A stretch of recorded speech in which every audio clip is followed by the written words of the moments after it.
ہم چلتے چلتے اس دروازے کے قریب آ گئے جہاں سے حشر کا راستہ تھا۔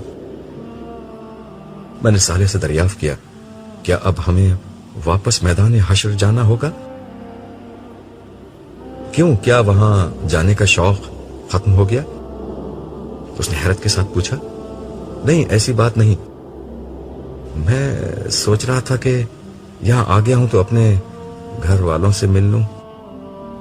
جب ہم شروع میں یہاں آئے تھے تو تم مجھے براہ راست اوپر لے گئے تھے، اب تو میرے گھر والے امت محمدیہ کے کیمپ میں پہنچ چکے ہوں گے۔ تم انسان اپنے جذبوں کو تہذیب کے لفافے میں ڈال کر دوسروں تک منتقل کرنے کی عادی ہوتے ہو۔ کھل کر کیوں نہیں کہتے کہ اپنی گھر والی کے پاس جانا چاہتے ہو؟ یہ بار بار گھر والوں کے الفاظ کیوں بول رہے ہو؟ صالح نے میری بات پر ہنستے ہوئے تبصرہ کیا تو میں جھپ گیا۔ پھر وہ مسکرا کر بولا، شرماؤ نہیں یار، ہم وہیں چلتے ہیں، یہ خادم تمہاری ہر خواہش پوری کرنے پر مامور ہے۔ ہم جس دنیا میں تھے وہاں راستے، وقت اور مقامات سب کے معنی اور مفہوم بالکل بدل چکے تھے۔ اس لیے صالح کا جملہ ختم ہونے کے ساتھ ہی ہم اس پہاڑ کے قریب پہنچ گئے جس کے ارد گرد تمام نبیوں اور ان کی امتوں کے کیمپ لگے ہوئے تھے۔ شاید میں نے تمہیں پہلی دفعہ یہاں آتے وقت یہ بتایا تھا کہ اس پہاڑ کا نام آراف ہے، اسی کی بلندی پر تم گئے تھے، اور یہ دیکھو امت محمدیہ کا کیمپ قریب آ گیا ہے۔ ہم پہاڑ کے جس حصے میں تھے وہاں اس کا دامن بہت دراز تھا، اس لیے وہاں بہت گنجائش تھی، مگر وہ پورا مقام اس وقت ان گنت لوگوں سے بھرا ہوا تھا۔ پہاڑ کے ارد گرد اس قدر رش شاید کسی اور جگہ نہیں تھا۔ میں نے صالح سے مخاطب ہو کر کہا، لگتا ہے سارے مسلمان یہاں آ گئے ہیں؟ نہیں، بہت کم آئے ہیں، امت محمدیہ کی تعداد بہت زیادہ تھی، اس لیے اس کے مقربین اور صالحین کی تعداد بھی بہت زیادہ ہے، وگرنہ بیشتر مسلمان تو ابھی میدان حشر ہی میں پریشان گھوم رہے ہیں۔ تو میرے زمانے کے مسلمان بھی یہاں ہوں گے؟ بدقسمتی سے تمہارے معاصرین میں بہت کم لوگ یہاں ہیں۔ رسول اللہ صلی اللہ علیہ وسلم کی امت کے ابتدائی حصے کے لوگوں کی بڑی تعداد یہاں موجود ہے، آخری زمانے کے البتہ کم ہی لوگ یہاں آ سکے ہیں۔ تمہارے زمانے میں تو زیادہ تر مسلمان دنیا پرست تھے یا فرقہ پرست، یہ دونوں طرح کے لوگ فی الوقت میدان حشر کی سیر کر رہے ہیں، اس لیے تمہارے جاننے والے یہاں کم ہوں گے۔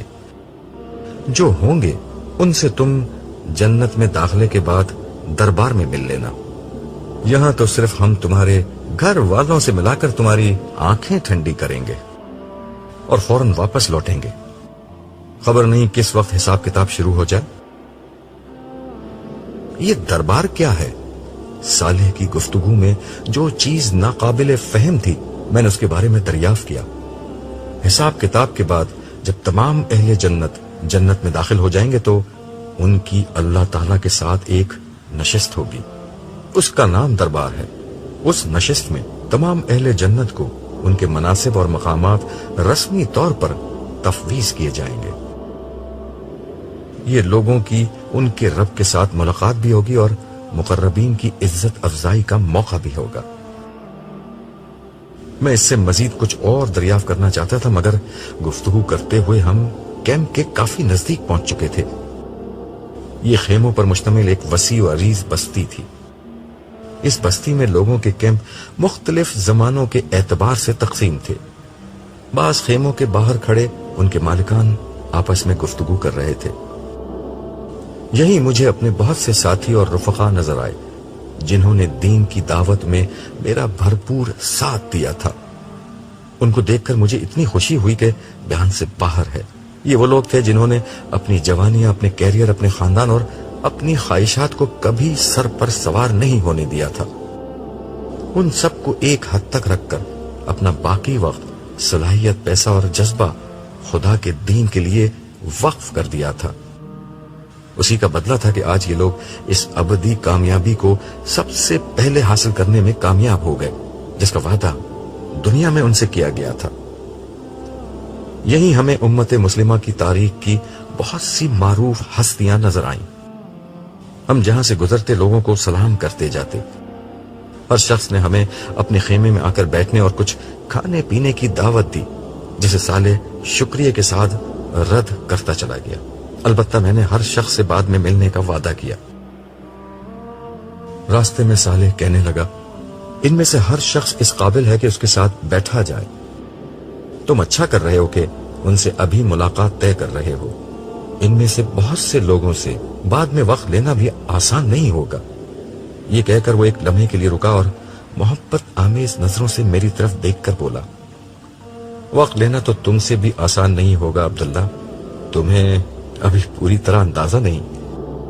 اس نئی دنیا میں تم خود ایک بہت بڑی حیثیت کے مالک ہو گئے، مگر حقیقت یہ ہے کہ تم پروردگار عالم کے معیار پر ہمیشہ سے ایک بہت بڑے حیثیت کے آدمی تھے. یہ کہتے ہوئے صالح رکا اور مجھے گلے لگا لیا. پھر آہستگی سے میرے کان میں بولا، عبداللہ، تمہارے ساتھ رہنا میرے لیے بڑے اعزاز کی بات ہے. میں نے اپنی نگاہیں آسمان کی طرف بلند کی اور دھیرے سے جواب دیا، اعزاز کی بات تو خدا کی بندگی کرنا ہے، اس کے بندوں کو بندگی کی دعوت دینا ہے. یہ میرا اعزاز ہے کہ خدا نے ریت کے ایک بے وقت ذرے کو اس خدمت کا موقع دیا. یہ کہتے ہوئے احسان مندی کے جذبات سے میری آنکھوں سے آنسو بہنے لگے. ہاں، یہی ٹھیک ہے. خدا ہی ہے جو ذرہ ریت کو طلوع آفتاب دیتا ہے. تم سورج کی طرح اگر چمکے تو یہ خدا کی عنایت تھی، مگر یہ عنایت خدا پرستوں پر ہوتی ہے، سرکشوں، مفسدوں اور غافلوں پر نہیں. ہم ایک دفعہ پھر چلنے لگے اور چلتے چلتے ہم ایک بہت خوبصورت اور نفیس خیمے کے پاس پہنچ گئے. میرے دل کی دھڑکن کچھ تیز ہو گئی.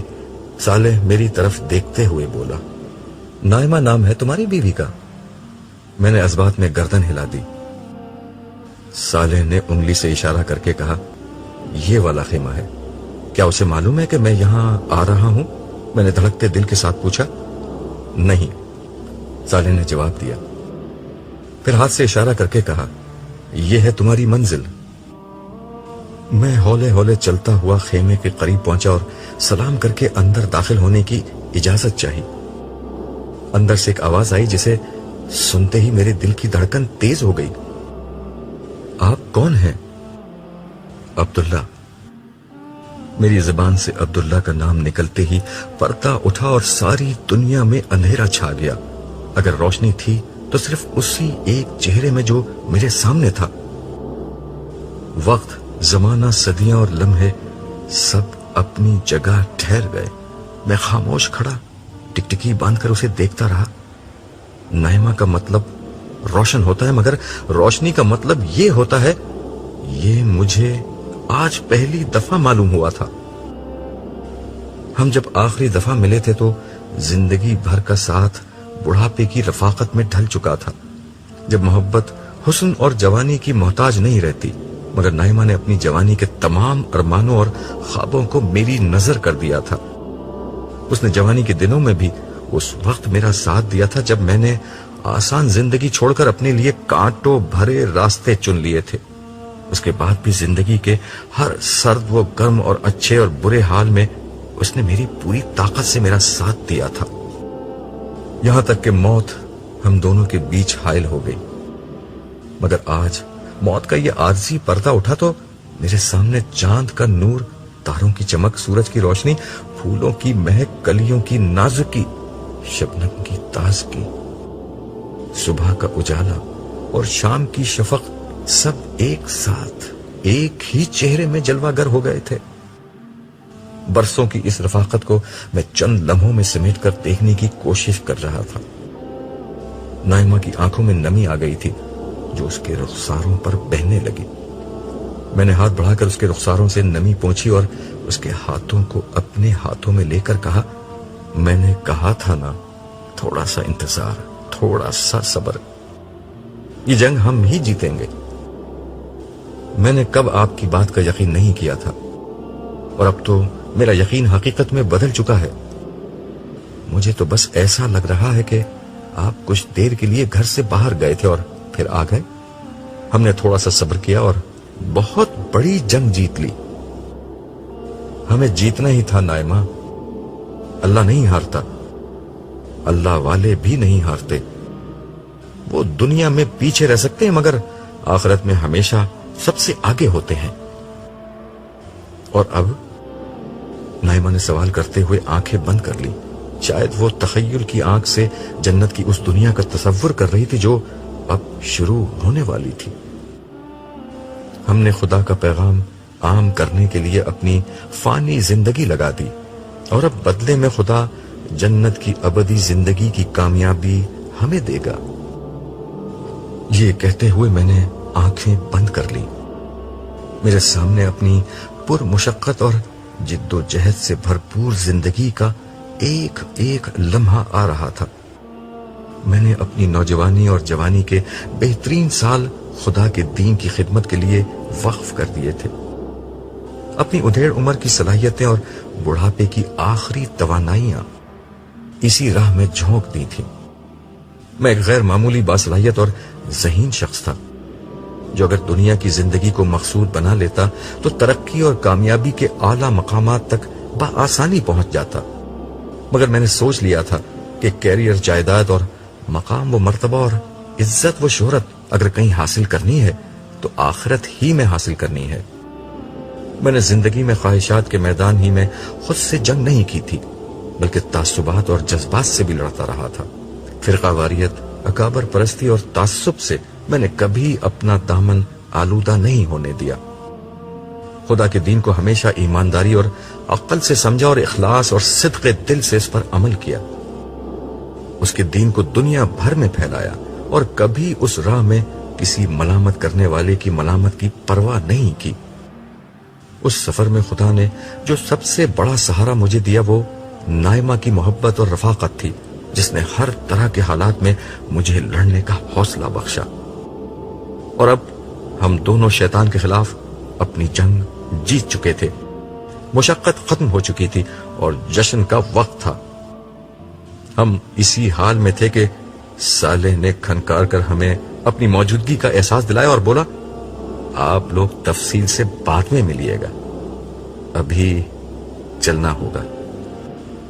اس کے ان الفاظ پر میں واپس اس دنیا میں لوٹ آیا۔ میں نے صالح کا نائمہ سے تعارف کروایا، یہ صالح ہیں۔ پھر ہنستے ہوئے میں نے اپنی بات میں اضافہ کیا، یہ کسی بھی وقت مجھے تنہا چھوڑنے پر آمادہ نہیں ہوتے۔ نائمہ نے صالح کو دیکھتے ہوئے کہا، میں انہیں جانتی ہوں، مجھے یہاں پر یہی چھوڑ کر گئے تھے اور اسی وقت آپ کے بارے میں بتا دیا تھا، وگرنہ میں بہت پریشان رہتی۔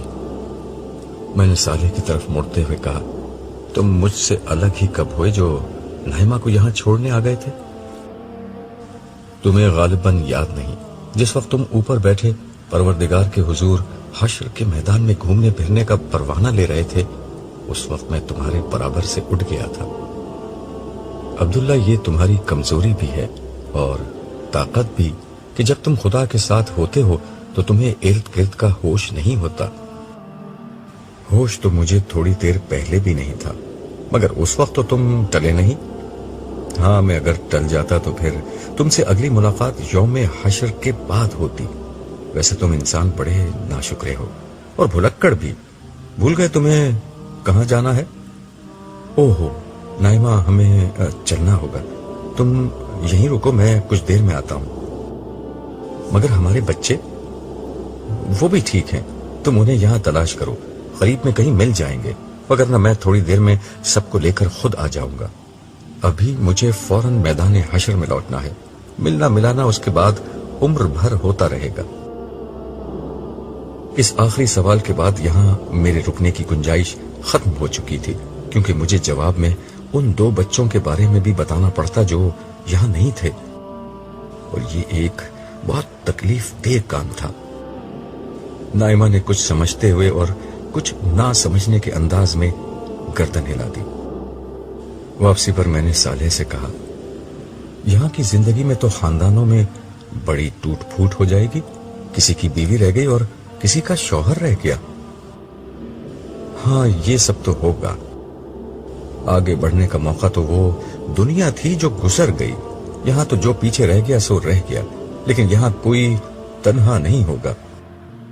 رہ جانے والوں کے انتظار میں